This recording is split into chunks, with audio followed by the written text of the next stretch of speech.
Číslicové prvky a systémy, úkol druhý, část první.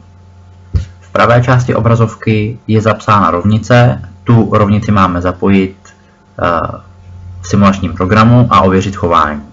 K tomu máme využít generátor datových slov. Jako první jsem si vypracoval tabulku, abych zjistil, zda se levá strana rovnice chová stejně jako pravá.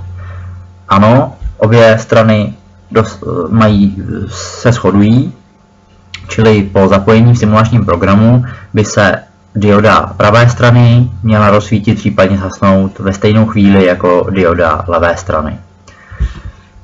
Spustíme simulaci. Nechám to v cyklu. A levá i pravá strana musí po kombinacích z generátoru datových slov se rozsvítit ve stejnou dobu.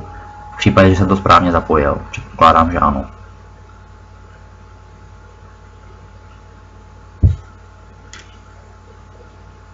Tak.